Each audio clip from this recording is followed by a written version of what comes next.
because KG had a lot of interesting things to say about why he thinks this is Book's team. So let's listen. I don't think the responsibility is on KD. I think this is Booker's team. You think this Booker's team now? This is definitely Booker's team. Hell yeah. This is Booker's team, and this is everybody in the cast coming to support it, man, straight up. Straight up. Man, listen, I didn't think it was fair to put that pressure on KD like that. You know what I'm saying? Like, it was a bunch to carry. I think he's used to it by now. So you saying this is Booker's squad now? This is Booker's team. No, I've been saying it, yeah. This is not KD? No, fuck no. Ooh. No, but, I mean. So down the stretch, Booker's getting the first look? Absolutely. Over KD? Yeah. Damn. I'm younger? Yeah, it's my team. I ain't tripping. KD ain't tripping. Guess what? They double Booker? You gonna leave KD? You ain't leaving no KD. KD want that, yeah. Dude, I love KG. I love KG. Hey, he doesn't back down. And yes, Paul Pierce kind of had a little goofy going on. I didn't. He kind of came with that almost that like really kind of vibe. He wasn't to bought him. in completely. Yeah, and I'm like, bro, if you don't know, you haven't been watching. If you watch the Suns, hell, you just have to go back to this last playoff run. Like Devin Booker was efficient as hell. He was clearly the second best player in that Nuggets series. You got to give it to Jokic, obviously. But he was the second best player on that series and the most efficient run in NBA history in terms of like playoff efficiency, like from a guard. Like, get the hell out of here. If you don't know by now, you're never going to acknowledge Booker's excellence. You just will never do that. KD is awesome. He's amazing. But I agree with Kevin Garnett. Like, Devin Booker is the first option. It is his team. Everybody else is coming to his team. Booker didn't leave to go join them. They came here to join him for a reason. Devin Booker's that dude. Yeah, I think it's his team. I think as far as like the last look stuff, I think that's the luxury of having three players that can all be that guy in the clutch. And I think it's going to come down to who's got the hot hand, who's got the favorable matchup. And in some situations, if Booker's got the ball, that's a good thing because they are going to have to double team a guy like that. And at that point, you've either got Beal or KD one pass away. I do think last year, one of the complaints that we had about the Suns and the way they use KD was they played him off the ball a little too much. So I don't think it's as cut and dry as like this guy should have the ball at all times in late game situations. But like we have a real luxury to have three guys that are capable of stepping up in those situations and hitting big shots. So it's a good thing. Well, I think I agree with KG, and I think what it comes down to is that defensively, you have to know where Devin Booker is at all times. You have to almost double team, especially the playoff run. You talk about that. That was an all-time heater. We have seen, very rarely do we see something like that in the playoffs. So I would consider starting basically every final play or every crunch time play with the ball in Devin Booker's hands because you expect him to be a distributor this year too. So every option's on the table when Devin Booker has the ball. And that's the beautiful thing with this. It's not just that he's a one-trick pony and he's going to take a few dribbles and take that shot. He's a guy that can deliver with the pass. He can hit the three. He can hit mid-range. He can get to the hoop.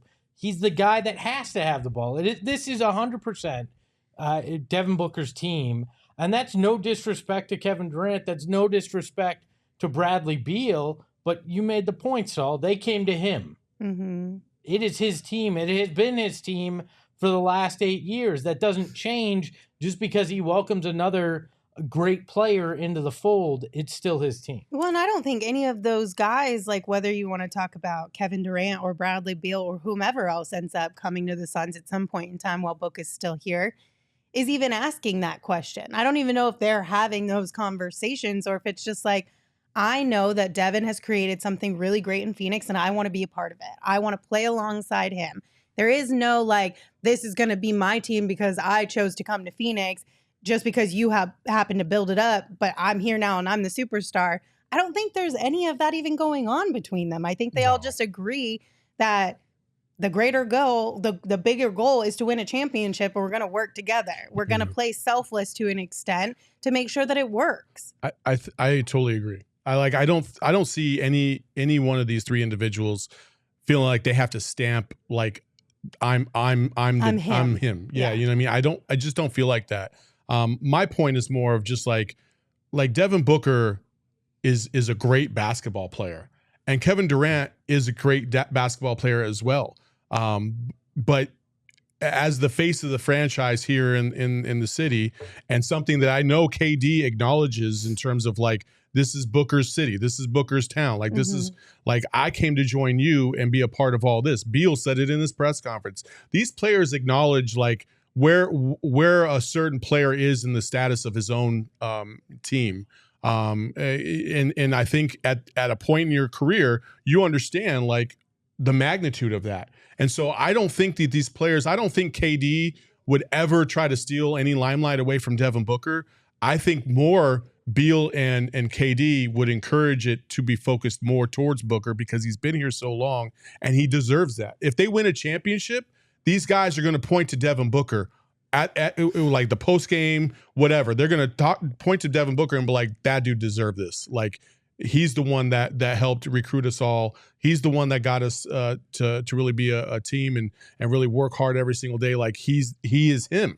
And Chris Paul aided in that, but I just don't think people across the league really understand what Devin Booker means in the grand scheme of things in the NBA. And if you talk to players, which we've heard multiple times in this offseason, the players know. He's your favorite player's favorite player. Yes. Like, we've been saying that for years, but it's true. Like, so many guys around the NBA constantly give Book his flowers, but there's still hesitation from others to give him his flowers. I think KG said it well later in this podcast where he talks about, you know, a guy like KD welcomes this, you know, and to a lesser extent, a guy like Bradley Beal welcomes this. They had to carry the damn load so much in their career that now they don't have to be that guy, right? They can allow, Devin Booker to take a lot of that weight and set them up for good shots, set them up for opportunities. I think being the man sometimes is overrated. Yep. Because when you're the man in bad situations, it means you have to do everything. And, you know, KD has been to a lesser extent in his career, but Bradley Beal knows that experience. Even Devin Booker to a certain extent, he understands that. So I think this is a group that together goes, none of us have to be the man. We have to work together and be that team. And if we're that, who gives a shit about the rest of that stuff, right? Yeah, and I'm looking forward to this upcoming season because they'll have had a full offseason, not with Beal, obviously, but a full offseason, a full training camp. Like, we only got a taste of what KD and Booker can be together, and now they're adding Bradley Beal to that, and they're going to have a full season to experiment with what works, try different lineups, try different sets, put guys in different spots. Like, it's going to be really fun to watch them work that out in real time, and hopefully come playoff time, we'll see an even heightened version of what we saw from Book in the playoffs and from Durant, obviously. Yeah, Tashi in the chat said, KD doesn't come off egotistical to me. He just wants to hoop.